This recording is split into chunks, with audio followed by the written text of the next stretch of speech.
Hello! Welcome to UNI Women's Basketball Media Day here in the Alumni Suite at the McLeod Center. Last season, the women's basketball team went 17-13 overall, 11-7 in conference play, and had their deepest postseason run in program history in the WNIT tournament, making it all the way to the semifinals round. This preseason, they were selected to finish third in the Valley Conference preseason poll, voted on by coaches, sports information directors, and media, to finish behind Missouri State and Drake. This is actually also the 9th year in a row that the Panthers have been selected at third or better in the preseason poll, and then senior guard Carly Rucker was also named to the preseason all-conference team. This year, the women's basketball team returns all but one starter and 2 overall players, with several standout players. The season will begin on November 2nd with a home exhibition game against Division II Truman State, and then the first regular season game of the year is at St. Louis on November 9th. Here's head coach Tanya Warren, who is entering her 15th season at the helm of Panther women's basketball. You guys are supposed to clap. I have to say that every year. My goodness. This is year 15. I should not have to be saying that, Chris. Tough crowd. Thank you, and welcome back. It is really good to see everyone and to have that in-face, person-to-person contact. I know we have missed it, but it is really, really good to see you all and to be here with you today. Before I get started, I would like to introduce, obviously, some really, really important people in my life who I absolutely enjoy going to battle with every day. They love this program, and they go above and beyond on an everyday basis to help us be successful both on and off the floor. Darian Hutchison, our Director of Ops, is starting her 3rd season. Caitlin Oney is back. She was actually one of the key building blocks that we built this program on years ago. She is back in her 1st season with us as an assistant, and it's always good to bring back those who have been a part. Stephen Finley is starting his 5th season. It has gone way too fast. That means I really like you, Stephen. And Coach Nelson is in his 22nd season, the longest tenured assistant mid-major in the country. We are excited for the season for many reasons.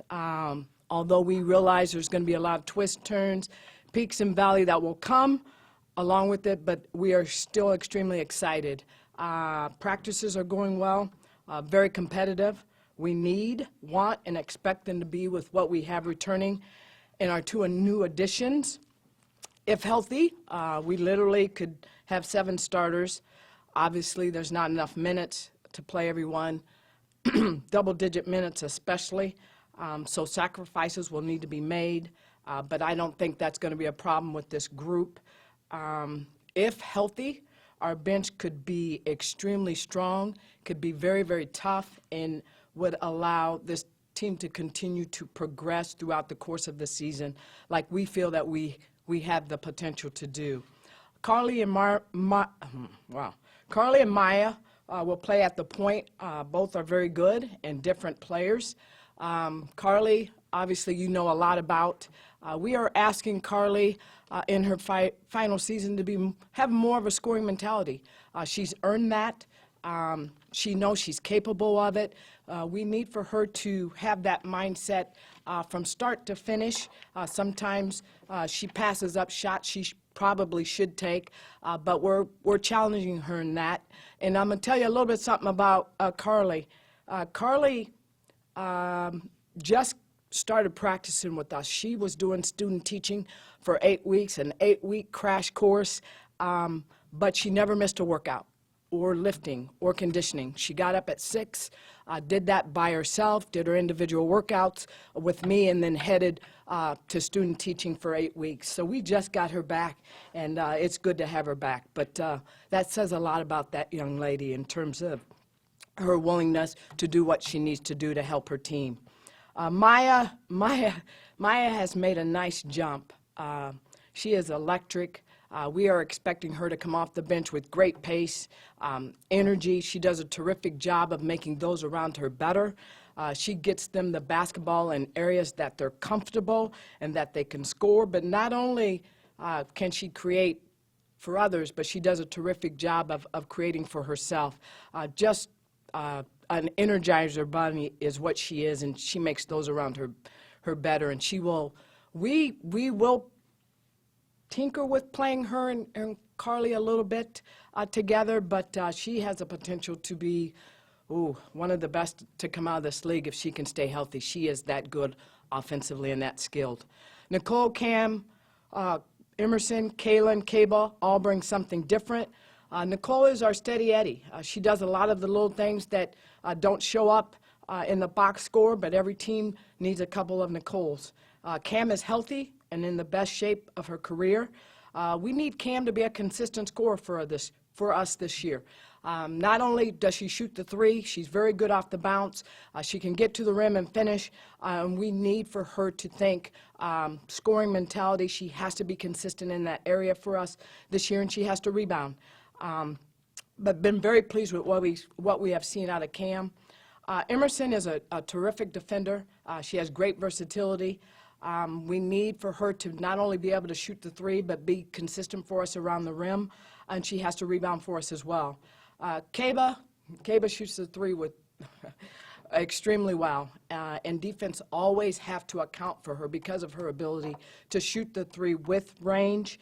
Kayla Morgan is our utility player. She will need to be able to do whatever is called upon, whether that's hit an open shot, whether that's defend, rebound, whatever we need from her, she will have to be able to do. Bree, Sarah, Kiana will play the four. Bree is coming off her best season in our program. She's a terrific defender, great rebounder, but we're asking her to score more for us. When she scored for us, especially down the stretch, this team played extremely well. She's made a nice jump. She's worked hard on her ability to put the basketball on the floor. She shoots the face up extremely well, and she shoots the three well. We just need for her to be more offensive oriented right from the start, because she is more than capable. The more offensive oriented she is, the better she makes us. Sarah does a lot of good things for us. She's a good face-up shooter. She's getting more and more experience. She will have to value the basketball. She'll have to shoot the open shot and hit that consistently, and then she'll have to rebound for us. You know, we lost Megan, so not only are we asking our bigs to rebound, but our guards are going to have to rebound for us as well. Kiana is a good three-point shooter. She has to continue to understand the importance of the physicality of the game and being able to do the little things such as rebounding, setting good screens, and doing what her team needs. But we're looking for her to be able to contribute some. CJ and Grace will share the five. CJ's role is different because she's no longer coming off the bench. She is in that starting role as the five. She shoots the three extremely well, stretches defenses. We're going to need for CJ to defensive rebound for us because, as I just said, we lost Megan. But CJ's very capable of that. Not only does she shoot the three well, she finishes well around the rim with either hand.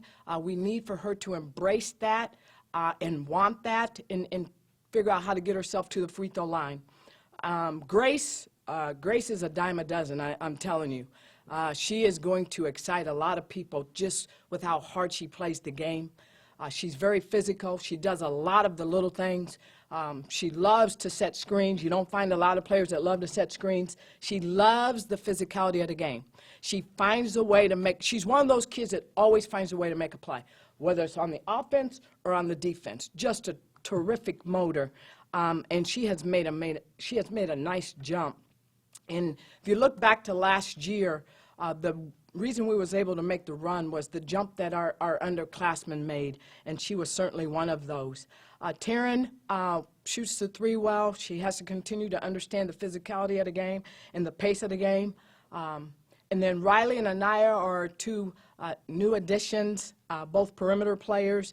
They will continue to learn and challenge for play on the perimeter, but both are doing well. It was good that they were able to have a summer, but both are doing well, and we continue to expect them to continue to get better in practice and challenge for some playing time. As a team, honestly, I would like to see this team play with a little edginess. to play with the little consistency on the offensive end, but not think they're good, but know they're good because they are good. So play with a little edginess and embrace not only we shoot a lot of threes, that's who we are, but we also have to be able to score in the paint. For this team to make the jump that we think we're capable of making, we have to be able to get points in the paint, and we have to be able to get ourselves to the free throw line. So those are things that we're emphasizing, and we think that we're capable of doing that. So I'm extremely excited about this team, the progress that we can make from day to day, and just finding a way to get better each day and make each other better. You know, it's hard for me to say. I didn't ever think that Coach Nelson could outdo himself with our non-conference schedule, but he certainly did that this year. We will open on the road on November 9th against St. Louis, which is a rematch of the WNIT Regional Final. Our first home game is November 14th against the young 9th-rated Iowa Hawkeyes. We play North Dakota, we play Creighton, Wichita State, South Dakota. We're at Iowa State, who's ranked 12th. We play Oregon State, who's ranked 15th in the Maui tournament, just to name a few. So we've outdone ourselves, but we needed to do that because the MVC is loaded. It is good as it's ever been since I've been here in my 15 years from top to bottom, and that is extremely exciting. Missouri State, obviously, you have to give them the nod until somebody beats them. But Drake is good. Illinois State is good. Bradley's good. Southern returns everybody and has arguably two of the best players in the league in Sylvie and Brockmeyer. Evansville and Indiana State have two new coaches. Loyola's good. The league returns, I believe, 37 of 50 starters from a year ago. The league is good. This is a multi-bid league as long as we do what we're supposed to do, not only in the non-conference, but in the league play. This league is very, very good.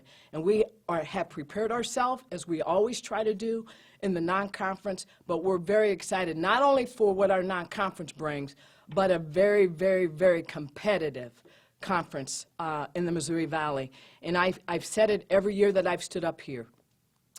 Not only do you have to be able to take care of business at home, but you have to be able to find ways to win games on the road, and it is going to be harder than ever. So it's really, really important that you prepare every day because you have to be ready. There's no gimmies in this league, and that's, as coaches, that's exciting. It makes our league better. We're getting talked about as a multi-bid league, and we should be talked about as a multi-bid league. And our kids understand that. They're excited, and every day we're going to prepare for that challenge, one day at a time. So what I want from our team, I want us to play with edginess. I want us to be consistent on the offensive end. I want us to come to practice every day and enjoy every moment of every day, whatever that might look like. But enjoy every moment of every day together, one step at a time. Are there any questions? Chris, I know you have a question. You know I have questions. Well, given the way that this past season went, how important was it that you got a full schedule in without the COVID postponements affecting you, getting a full postseason in, and then bringing back pretty much that entire roster and having that experience for this campaign? You bring up a good point, and I can't say enough about the sacrifices that everybody made, from our administration to our trainers, to the young women in our program, to our staff. When you talk about having to adapt from day to day because you just didn't know, and we were fortunate to play every game, and that obviously allowed us to get better. It allowed our freshmen who didn't have a summer to learn on the fly, and they did. They didn't complain. They embraced that, as did every single young lady in our program. But then to be able to have a full season and really start to play well as you head into postseason play, obviously was something that we talked a lot about as we went into the summer, and we wanted to use that momentum. And I think our kids did a very good job of that. And then how important do you think it is, because of the adaptability you have from this past season, we're going into this year still a little bit of the pandemic, but also thinking about different players and different spots, maybe some different combinations, that adaptability from last season helps you prepare for this season? Well, we feel if we're healthy, we have very good versatility, and we had a lot of kids play minutes for us, which again is going to pay huge dividends for us going forward. You're right. We don't know what tomorrow's going to bring. We don't know who we're going to have, whether it's COVID, injuries, sickness, whatever. But this team is built to adapt, and we will make whatever necessary adjustments that we need to make. And I think that if any team knows how to adapt and respond, it's this team. Coach, do you see any different type of mindset with your team as far as expectations following the postseason success you had last year? I do. It was a little bit of a different feel this summer. We was very in tuned. We came to practice to get better, to be competitive, to challenge each other, and it's just we walk with a little bit of a different walk, and that's what I want. And I want them to understand we don't just happen to be good. We are good. Now with that, you have to be able to come to work every day and do the little things, but we have great leadership in Carly, Nicole, and Bree. For those kids to come back says a lot, but we also got great experience with everybody else that was able to play and experience postseason. They're all excited for this season and the potential that it brings for us. Emerson's one of your versatile players, and she had some of those freshman up and downs last season. What have you seen from her leading up to this season? What are your expectations for her game? Well, first of all, I mean, it was up and down. Again, we're going to go back. Our freshmen didn't have a summer, so they was behind the 8 ball from the start, and then in and out of practice for a variety of reasons. But Emerson is a very good three-point shooter. She is learning to put the basketball on the floor and get there and finish with contact. She can defend 1 through 4.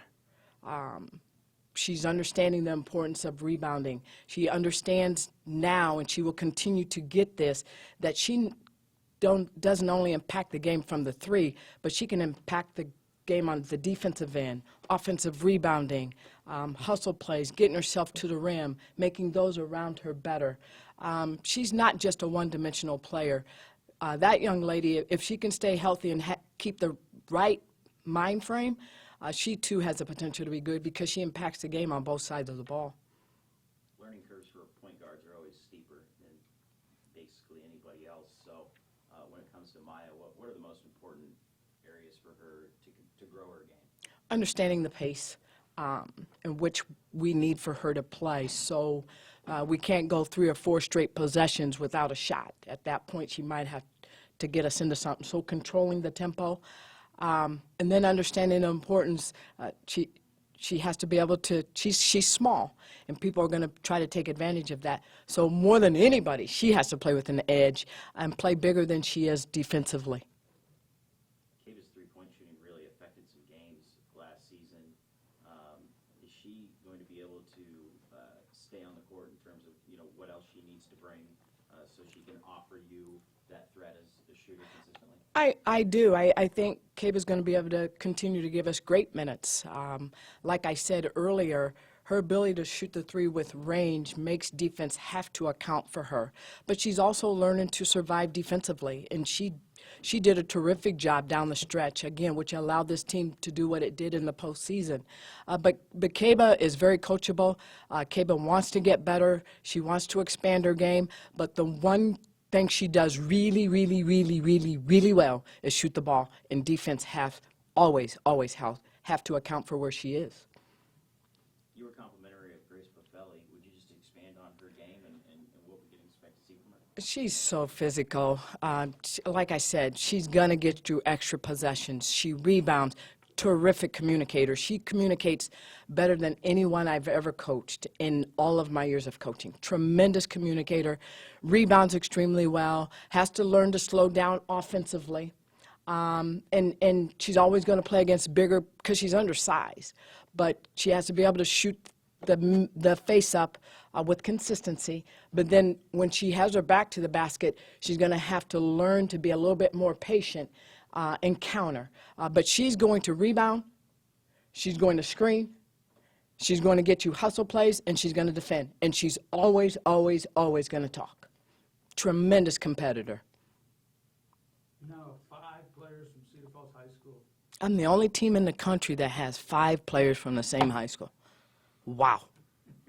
Talk about that pipeline. Well, I mean, you have to give Coach Grown a lot of credit for how he develops his kids, and us being able to keep them in. It goes to our staff and watching them and building those relationships when those kids were very young, from coming to camp. And it always helps when you get one, and hopefully they have a good enough experience where they're saying, come here, we want you to play. And we've been able to do that. And again, it's a tremendous credit to our staff for building those relationships early and often. And then it's a credit to our kids who are in the program of telling this kid, come on, let's do something extremely special here for our hometown. Is that unique then with, have you ever coached sisters before? Yes, we had the Davisons. How Yep. much of an impact do you see with the move of the three-point line back, either for your team or just the women's game in general? That's a good question. Chris, you have too many good questions. Well, you know, I don't think if you really stop and think about it, a lot of kids shot from there anyway. So it's really not that big of a difference. And I'm probably going to get in trouble for saying this, so I'm not going to say it. But, well, I mean, if you look at the percentages on both the men's side and the women's side from the 3, it's not great. But you know, a lot of kids shoot it from there anyway, and Kaba is one that has no problem. And honestly, I've been pleased with how well our kids have adapted to that. But we made and talked a lot about that this summer and made that an emphasis, and our kids did a nice job. Now, as we all know, with perimeter shots especially, sometimes they're hit and miss, and the extension of the three-point line is not going to be any different. You know, you talked a little bit before about last season on the court and what your team was able to do through all the challenges. How much more pleased were you with what they're able to do in the classroom with arguably the best GPA in program history last season? You know, that's what I love to talk about. I couldn't be more proud. And again, I've said this a lot of times in talking. Sometimes we forget what these young women had to endure, from testing to mass to not knowing what tomorrow's going to bring, to online courses, to not being able to spend time with family and friends after games, to not being able to eat with each other as a team on the road, but having to eat in the room. It was so much. And for these young women, not only to do what they did on the floor, but to do what they did in the classroom with the 3-6-6, I think that speaks for itself. I couldn't be more proud of what these young women not only do on the floor, but what they do in the classroom and what they do in the community. It's a tremendous honor to coach them. How are they handling the COVID protocols this year in the league? Can I talk about that? You know how that works this year? Can I talk? No? Well, obviously with your vaccinated, it's a little bit of a different protocol. With your unvaccinated, the protocol is very similar to what it was a year ago. And I will not go into who's vaccinated and who's not.